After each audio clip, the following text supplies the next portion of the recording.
මේ වෙද්දි ලෝකේ ඉන්න අංක 1 කෝටිපතියෝ සෙට් එක රහස් මිෂන් එකක් පටන් අරගෙන. ඒ වගේම රහස් සංවිධාන රැසක් මේ මිෂන් එකට සහාය දෙනවා. ලෝක බලවතුන් රැසක් මේ වැඩේට හොර රහසේ උදව් කරනවා. ඒ වගේම මේ වෙද්දි ආර්ටික් ප්‍රදේශයේ පාලනය ලබා ගන්න රුසියාව සහ ඇමරිකාව තරඟ කරනවා. ඉතින් මොකද්ද මේ ලෝකේ අංක 1 කෝටිපතියෝ කරන රහස් මිෂන් එක? පුටින් නැයි ආර්ටික් ප්‍රදේශයේ පාලනය ගන්න උත්සාහ කරන්නේ. ඒ ගැන අපි විස්තර සහිතව කතා කරමු මේ වීඩියෝ එකෙන්. මේ වෙද්දි ලෝකයේ තාක්ෂණය දවසින් දවස වර්ධනය වෙනවා. ඒ වගේම ලෝකයේ සිදුවන යුද්ධ දවසින් දවස උණුසුම් වෙනවා. මේ තාක්ෂණය නිසා හෝ යුද්ධය නිසා ලෝක විනාශයක් හෝ විශාල ව්‍යසනයක් වෙන්න පුළුවන්. ඉතින් මේ වගේ විනාශයකින් ආරක්ෂා වෙන්න සේෆ් හවුස් නිර්මාණය කරන්න ලෝකයේ අංක 1 කෝටිපතියෝ පටන් අරගෙන 2014 වසරේදී මාර්ක් සකර්බර්ග් හවායි දූපතක් වන කුවයිට්ටි විශාල ඉඩමක් මිලදීගෙන අක්කර 1400ක පමණ භූමි ප්‍රමාණයක් පුරා විහිදී ඇති හුවාලෝ රාංචි රහස් බංකරයක් ඉදි කරන්න පටන් අරගෙන තිබ්බා. වයිට් සංග්‍රහයේ වාර්තාවකට අනුව මෙම දෙවන්ත ව්‍යාපෘතියට පොළොව යට පිහිටි අංග සම්පූර්ණ නිවාස කිහිපයක්, ඒටම වෙන්නුන බලශක්ති ප්‍රභවයන්, ආහාර සඳහා ග්‍රීන් හවුස්, තොරතුරු සංවේදනය කළ හැකි මධ්‍යස්ථානයක් සහ විශාල ආහාර ගබඩාවක් ඇතුළත්. ඒ වගේම මේ ව්‍යාපෘතිය වැඩ කරන සියලු දෙනා එහි රහස්‍යභාවය පවත්වා ගැනීමට ගිවිසුම් ගත කරලා තියෙනවා. අඩි 6ක් උස ඇති තාප්පයක් මගින් ඉදිකිරීම් කටයුතු පිටස්තරයින්ට දැක ගැනීම සම්පූර්ණයෙන්ම අවහිර කරලා තිබුණා. මේ විදියට කරගෙන ගියපු මේ වැඩේ මේ වෙද්දි සම්පූර්ණයෙන්ම අවසන් කරලා විදේශ මාධ්‍ය වාර්තා කරන විදියට මේ සේෆ් හවුස් එක න්‍යෂ්ටික යුද්ධයකින් උනත් ආරක්ෂා වෙන්න පුළුවන්. මොකද හවායි දූපත පිහිටලා තියෙන්නේ පැසිෆික් සාගරයේ මැද. මුළු ලෝකෙම න්‍යෂ්ටික යුද්ධයක් ඇති වුණත් මේ ප්‍රදේශයට විකිරණ බලපෑමක් ඇති වෙන්නේ නැහැ. මාර්ක් සකර්බර්ග් විතරක් නෙවෙයි.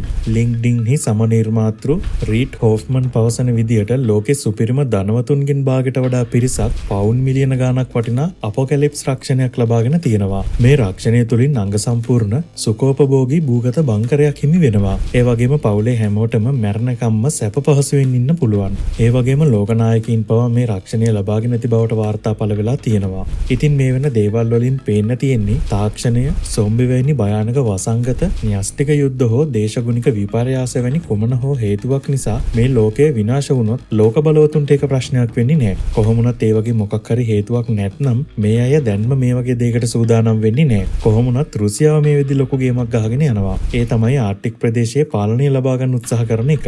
ආර්ටික් කලාපය කියන්නේ රටවල් 8කට අයිති කලාපයක්. නමුත් ආර්ටික් සාගරයේ භෞමික ජලයෙන් සහ ආර්ථික කලාප වලින් විශාල කොටසක් හිමි වෙන්නේ රටවල් 5කට පමණයි. මේ භූමි ප්‍රමාණයෙන් වැඩි කොටසක් අයිති වෙන්නේ රුසියාවට.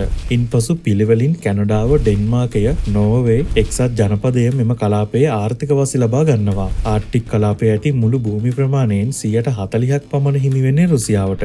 ඒ වගේම ආර්ටික් වෙරළ තීරයෙන් 50%කට වඩා කොටසක් රුසියාවට අයිති වෙනවා. මේ වෙද්දි රුසියාව ආර්ටික් කලාපයේ හමුදා කඳවුරු, ගුවන් තොටුපළ සහ වරාය නවීකරණය කර නැවත විවෘත කරලා තියෙනවා. ඒ වගේම රුසියානු උතුරු නාවික බලඇණිය කෝලාර්ද ද්වීපයේ ස්ථානගත කර ඇති අතර එය රුසියාවේ නියුක්ලියර් ඩිටරෙන්ස් සඳහා ඉතා වැදගත්. ඒ විතරක් නෙවෙයි, ආර්ටික් තත්ත්වයන්ට ඔරොත්තු දෙන පරිදි විශේෂිත හමුදා බලකායන් සහ අතිනවීන යුදෝපකරණ මේ කලාපය යොදවලා තියෙනවා. ඒ වගේම රුසියාවේ ආර්ටික් වෙරළ තීරය දිගේ විහිදෙන උතුරු මුහුදු මාර්ගයේ ඔවුන්ගේ ජාතික ප්‍රවාහන දමනයක් ලෙස සැලකෙනවා.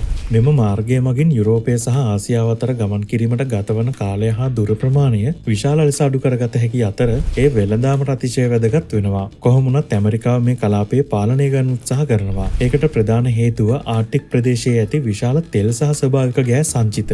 වාර්තා වෙන විදියට ලෝකයේ සොයා නොගත් ගෑස් සංචිත වලින් 30%ක් පමණ මේ කලාපයේ තියෙනවා. ඒ වගේම රෙයාර් එලිමන්ට්ස් වගේම වටිනා මත්ස්‍ය සම්පත් මේ කලාපයේ තියෙනවා. ඉතින් මේ නිසා අනාගතයේදී මේ කලාපයේ අයිතිය වෙනුවෙන් දෙවන්ත යුද්ධයක් වුණත් ඇති වෙන්න පුළුවන්. කොහොම වුණත් ඒ යුද්ධය නම් සාමාන්‍ය යුද්ධයක් වෙන එකක් නෑ. තුන්වන ලෝක යුද්ධයේ පටන් ගැනීම මේක වෙන්න පුළුවන්. දැන් තේරෙනව නේද ලෝක බලවතුන් සේෆ් හවුස් නිර්මාණය කරන්නේ මොකද කියලා.